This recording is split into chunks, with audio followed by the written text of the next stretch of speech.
Halo keluarga jiwaku, apa kabar kalian semua? Welcome back to TBMT channel.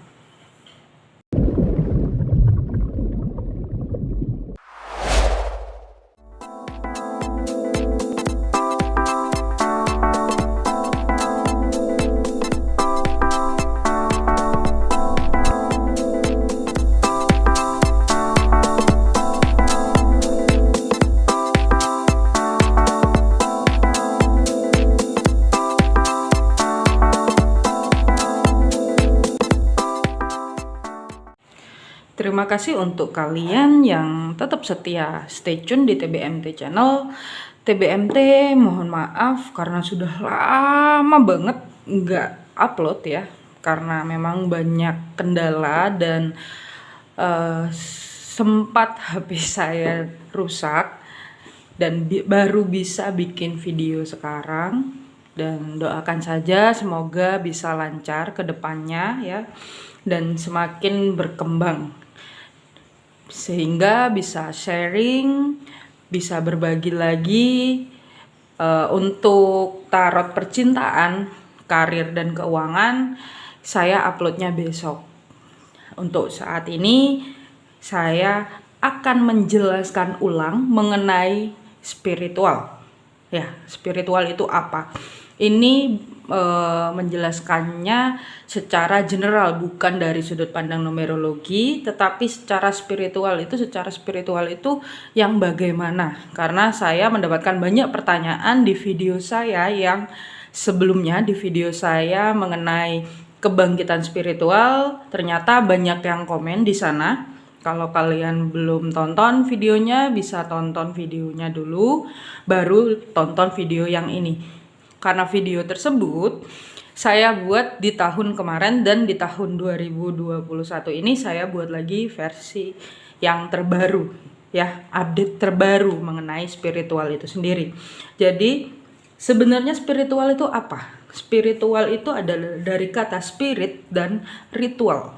Jadi spirit itu roh, sedangkan ritual adalah sebuah tata cara dalam upacara ya. Upacara apa ini? Upacara agama bisa. Jadi yang namanya ritual itu sebuah perilaku, tata cara mengenai, intinya dia berhubungan dengan tata cara yang berhubungan dengan Tuhan ya. Jadi spiritual itu kalau dilihat secara ilmu spiritual itu sendiri, sebenarnya maknanya adalah hubungan jiwa dengan Tuhan, Sang Pencipta, Sang Ilahi. Oke, video kali ini saya akan menjelaskan mengenai pertanyaan-pertanyaan yang muncul ya. Saya hanya ambil dari beberapa yang mungkin, dan ini membuat saya sangat tertarik untuk membahas hal ini karena agar kita semua bisa lebih paham apa sih spiritual. Spiritual itu banyak orang mengucapkan kata spiritual, tapi terkadang orang belum tentu tahu makna dari spiritual itu sendiri ya. Oke. Di sini saya menggunakan tulisan saja ya. Kembali lagi seperti video saya yang awal, nggak pakai video yang kemarin karena video yang kemarin cukup buatnya susah dan saya sedang terbatas fasilitasnya. Oke. Kita mulai dengan ada yang bertanya kenapa kebangkitan spiritual, kenapa harus ada kebangkitan spiritual ya. Itu pertanyaan yang sangat-sangat membuat saya berpikir, oh ya, ini pertanyaan simpel ya, kenapa? Oh ya, sebelumnya di sini kita belajar bersama ya, konteksnya kita belajar bersama. Saya tidak ada maksud untuk menggurui, tetapi di sini saya sharing apa yang saya ketahui. Jadi nanti bila ada yang mungkin tidak sepemikiran, kalian bisa komentar di kolom komentar, oke? Karena di sini kita konteksnya sama-sama belajar ya mengenai spiritual itu sendiri. Kalau dari TBMT channel, spiritual biasanya orang mencapai puncak spiritual itu melalui kebangkitan spiritual. Nah, apa sih kebangkitan spiritual itu. Jadi kebangkitan spiritual itu adalah di mana proses Tuhan membuat hidup manusia itu lebih mendekat kepada Tuhan. Gimana? Mati dong. Nah, bukan itu konsepnya. Tapi konsepnya Tuhan ingin manusia selalu mengingat Tuhan. Karena spiritual itu sendiri maknanya adalah komunikasi kita terhadap Tuhan. Itu. Nah, spiritual awakening adalah proses di mana jiwa bisa berkomunikasi dengan Tuhan, bisa mendengarkan. Namanya berkomunikasi itu kan ada komunikasi satu arah dan komunikasi dua arah. Tapi di proses kebangkitan spiritual ini Tuhan menginginkan manusia bisa melakukan komunikasi dua arah. Itu ya, makanya kenapa ada kebangkitan spiritual. Sedangkan selama ini manusia yang belum terbangkit atau mungkin sedang terbangkit secara spiritual masih dalam tahap komunikasi satu arah. Begitu. Paham di titik ini ya? Spiritual awakening adalah di mana manusia bisa melakukan atau jiwa bisa melakukan komunikasi dua arah. Makanya kenapa harus ada spiritual awakening. Satu itu. Oke. Nah, ada pertanyaan lagi. Pertanyaannya itu begini. Kenapa diawali dengan penderitaan? Kenapa spiritual awakening diawali dengan penderitaan?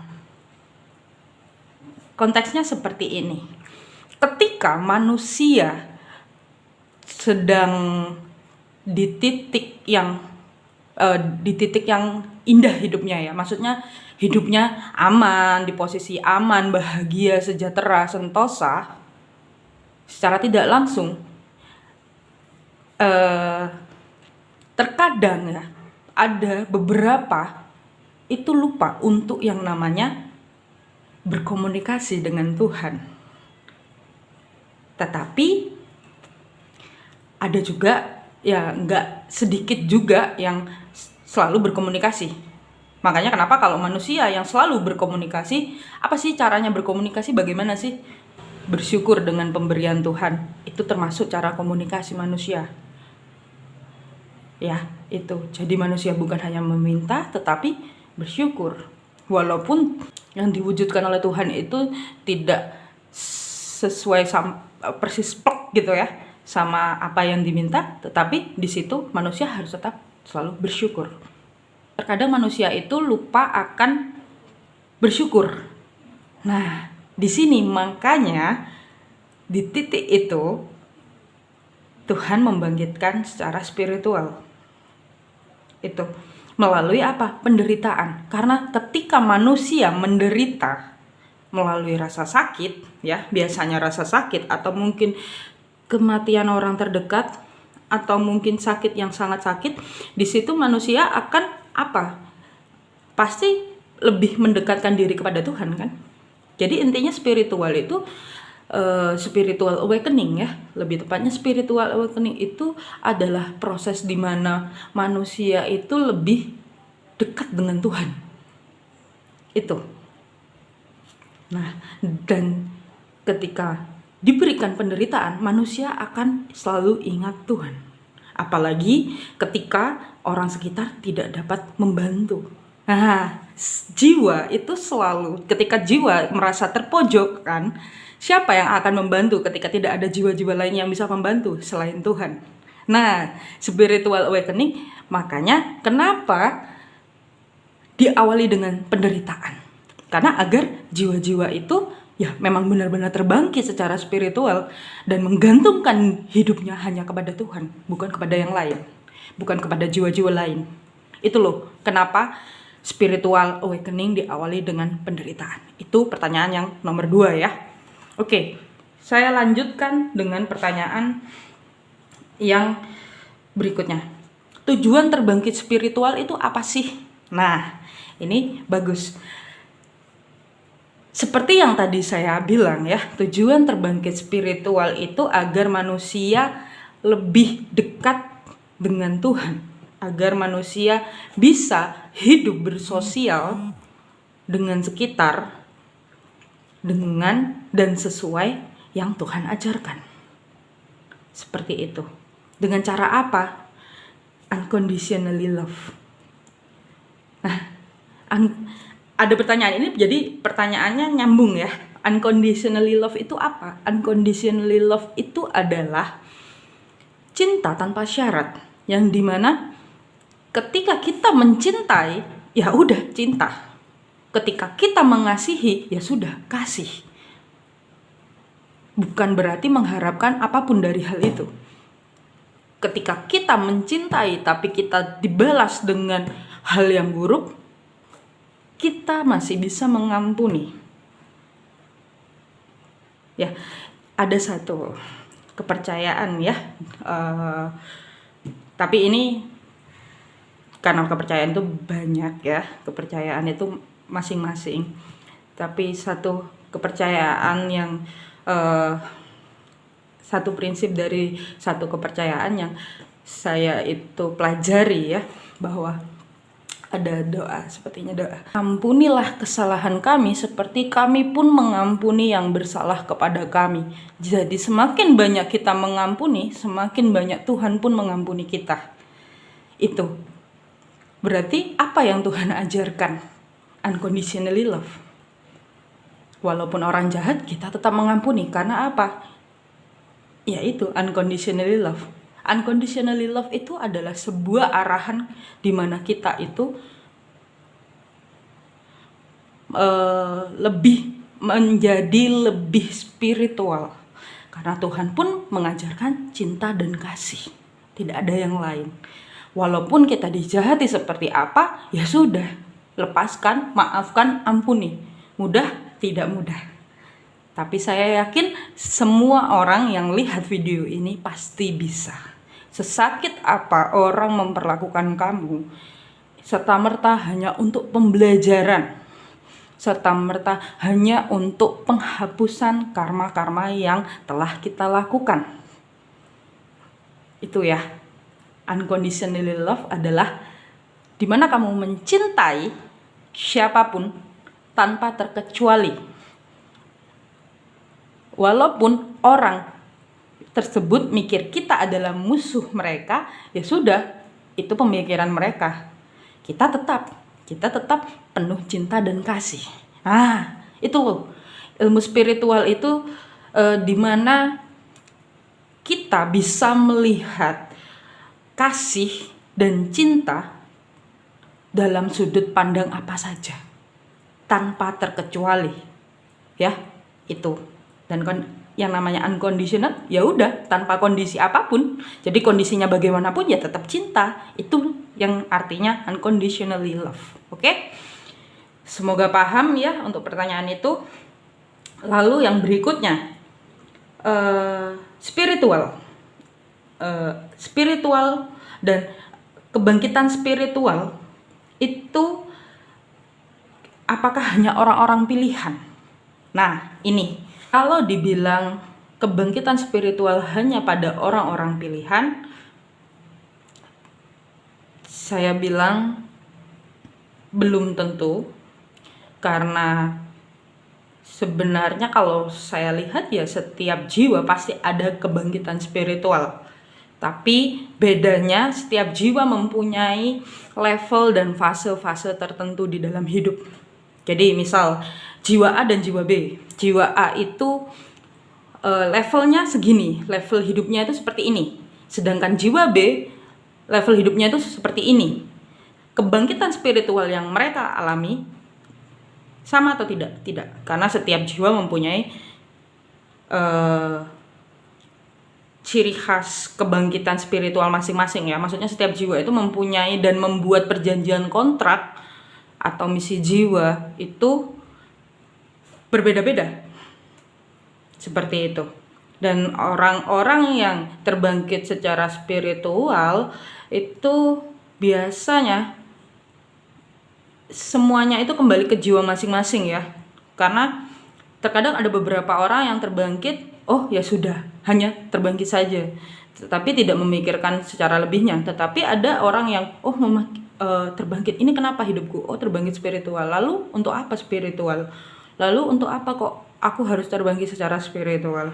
Ada orang-orang yang seperti itu. Nah, itu case-nya setiap orang beda. Saya nggak bisa menjawab secara spesifiknya ya, kecuali kalian mau konsultasi perorangan dengan saya. Nah, itu baru saya bisa melihatkan bagaimana perjalanannya dan kira-kira harus bagaimana gitu ya. Itu. Terus dari kebangkitan spiritual ya. Nah, ada juga pertanyaan ya begini. Biasanya ada pertanyaan, bagaimana awal dari kebangkitan spiritual? Apa kira-kira ciri-cirinya itu seperti apa? Ciri-cirinya ya, yang pasti satu, ya memang mengalami penderitaan. Setelah itu pasti akan mencari sesuatu yang membuat tenang ya. Seperti ciri-ciri yang saya sebutkan di video, tapi ada beberapa tambahannya. Membuat hidup seseorang seperti gimana ya? Dia akan banyak bertanya, kenapa, dan akhirnya mencari tahu, ya kan? Setelah mencari tahu, terus tiba-tiba dijawablah dengan para penjaga, ya. Setiap manusia ada malaikat penjaga masing-masing. Setiap manusia memiliki penjaga masing-masing, ya. Nah, setelah tahu diberilah sinkronisasi yang berupa angel number, ya. Angel number ini saya buat di video saya yang 11 merupakan pintu gerbang spiritual. Kenapa saya bilang angka 11 merupakan pintu gerbang spiritual? Karena ketika seseorang melihat angka 11 itu tandanya semesta ingin memberitahu bahwa ini loh, jalanmu udah bener. 11 itu awal baru. Jalanmu yang kamu tuju, yang kamu lalui sekarang itu adalah jalan yang benar. Seperti itu. Dan kemarin sempat di video saya yang 11 merupakan pintu gerbang spiritual, itu ada yang bertanya, angel number maksud dari 911 itu apa? 811 itu apa? Nah, seperti yang tadi saya bilang, setelah terbangkit spiritual, seseorang itu pasti akan menemukan misi jiwanya masing-masing. Nah, misi jiwa ini yang tahu adalah diri sendiri. Tapi ada beberapa orang yang bisa melihat misi jiwa orang lain. Jadi bisa melihat misi jiwa juga bisa dilihat, tapi dengan orang yang memang khusus dia tahu tentang misi jiwa. Ya, biasanya dibukakan misi jiwanya seperti apa, tapi itu biasanya memang biayanya tidak murah untuk mengetahui misi jiwa, karena gimana ya, itu kayak ibaratnya ngasih apa ya, kayak ngasih contekan gitu kan, jatuhnya tuh seperti itu. Tapi ya nggak bisa dipungkiri juga, sebenarnya itu juga baik untuk membantu jiwa-jiwa yang memang benar-benar membutuhkan, seperti itu ya. Karena terkadang orang-orang pun, bahkan saya pun juga ada pernah di titik nggak peka itu. Nah, ini yang angel number tadi. Apa makna dari 911? Adalah angka di mana sebenarnya sedang adanya pembayaran karma ya, powerful karma. Itu. Powerful karma itu gimana? Jadi karma yang sangat karma paling besar gitu. Powerful karma itu seperti itu.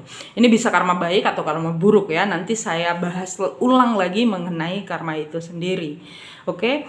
Dan yang angka 811, jadi angel number itu sebenarnya banyak sekali. Kalau saya jelaskan satu-satu itu sangat panjang. Bisa jadi video ini nanti bisa 1 jam, 2 jam, 3 jam, karena angel number itu banyak, kombinasinya banyak sekali. Dan saya nggak bisa jelasin satu-satu itu. Dan yang berikutnya angel number 811 itu mengenai soul mission. Mungkin yang melihat angel number 811, kalian sedang memikirkan sesuatu yang kalian kerjakan. Apa kira-kira sesuatu yang kalian kerjakan? Nah, mungkin itulah adalah bagian dari soul mission kalian. Jadi untuk mengetahui misi jiwa kalian 811, misalnya lagi ngerjain apa, atau lagi mikirin apa, atau lagi membuat sebuah konsep. Nah, tiba-tiba ngelihat jamnya 811. Oh, berarti itu termasuk soul mission, misi jiwa. Nah, itu. Ini nyambung ya sama yang pertanyaan bagaimana cara mengetahui misi jiwa. Ini ada beberapa yang kemarin sempat juga tanya bagaimana cara mengetahui misi jiwa. Oke, itu untuk jawabannya. Lalu untuk pertanyaan yang berikutnya, bakat spiritual itu dari mana? Nah, ini pertanyaannya bagus. Bakat spiritual itu dari mana? Yang pasti bakat spiritual setiap jiwa itu dari Tuhan. Tuhan Sang Ilahi yang memberikan, ya, Sang Pencipta, ya. Jadi bakat spiritual itu yang memberikan adalah Sang Pencipta. Apa bisa harus melakukan dengan amalan-amalan tersendiri? Nah, jadi gini, ini juga termasuk dari fungsi dari spiritual awakening. Jadi sebenarnya ada beberapa orang yang sudah mempunyai bakat tersebut dari lahir, tetapi tidak menyadari ketika di perjalanan hidup bahwa dia mempunyai bakat spiritual itu. Nah, semesta terkadang membangkitkan spiritual pun tujuannya untuk ini loh, menyadarkan dan mengingatkan kamu itu punya bakat ini gitu. Dan bakat ini diberikan untuk membantu jiwa-jiwa yang lain. Seperti itu. Itu juga termasuk masih satu hubungan ya antara spiritual awakening, bakat jiwa, bakat spiritual, dan itu bukan datang sendiri. Yang pasti semua penciptaan yang ada di bumi ini adalah penciptaan dari Tuhan. Tuhan yang buat. Bahkan masalah-masalah, problem-problem kita yang terjadi itu semua sudah menjadi sistem. Ya, sistem dan perjanjian kontrak jiwa kita sebelum kita turun ke bumi. Jadi manusia sebelum turun ke bumi membuat kontrak jiwa terlebih dahulu, tetapi ketika turun ke bumi manusia dilupakan. Nah, terbangkit spiritual itu kenapa harus ada itu? Ya, agar manusia bisa mengingat lagi. Misinya apa turun ke jiwa? Apa yang dibuat di kontrak hidup itu? Kontrak misi jiwa itu apa? Nah, itu loh, manusia itu agar ingat akan hal itu. Begitu ya. Dan kalau untuk berguru atau apa ya, bakat spiritual itu berguru dan semacamnya, saya rasa itu jatuhnya bukan tuh gini. Ketika kalian menginginkan sesuatu pun dan itu dikehendaki oleh Tuhan, ya, dikehendaki Tuhan, itu akan terjadi. Tetapi ketika kalian menginginkan itu dan Tuhan tidak berkehendak, itu tidak akan terjadi. Makanya yang namanya bakat spiritual tidak bisa dibuat-buat. Ya, kalaupun ada seseorang yang mempunyai bakat spiritual dan ditutup oleh anak manusia, suatu saat pada titiknya akan terbuka dengan sendirinya, karena memang bakat tersebut harus digunakan untuk tujuan tertentu, untuk biasanya berhubungan dengan misi jiwa orang tersebut. Makanya kenapa harus ada bakat spiritual. Nah, itu berhubungan juga dengan penjaga kita. Biasanya orang yang satu dengan orang yang lain penjaganya beda. Nah, di perbedaan penjaga ini pun kenapa kok beda-beda? Ya karena tergantung dari misi jiwa tersebut. Semakin berat dan besar misinya, semakin banyak yang jaga. Seperti itu. Oke, itu ya. Dan ini ada pertanyaan yang ini masih berhubungan spiritual tapi masuknya ke jiwa tua ya. ini sebuah statement gitu. Tapi seperti saya akan mengklarifikasi statement ini gitu. Jadi kemarin itu sempat ada video ya, ini saya rangkum dari video yang lainnya mengenai jiwa tua. Kenapa jiwa tua susah terbangkit secara spiritual ya. Di komenan terdapat jiwa tua cepat mencapai spiritual yang tinggi sampai pengetahuan ketuhanan yang tinggi. Nah, ada statement seperti itu. Iya, jiwa tua memang cepat mencapai spiritual yang tinggi sampai pengetahuan ketuhanan yang tinggi. Tetapi di sisi lain, ada beberapa jiwa tua yang terkadang sifat kemelekatannya di kehidupan yang sebelumnya itu sangat melekat. Itu yang membuat jiwa tua susah terbangkit secara spiritual. Ya. Sifatnya seperti apa? Macam-macam. Karena yang namanya kemelekatan itu banyak sekali. Dan ketika seseorang terbangkit secara spiritual, secara otomatis orang tersebut harus benar-benar sudah bisa melepaskan yang namanya kemelekatan. Kemelekatan itu kayak gimana? Attach. Ketika ada orang melakukan hal yang menurut kita tidak sesuai, kita tegur. Ya memang kita tegur sekali. Tapi kalau dia seperti itu terus, ya sudah, biarkan.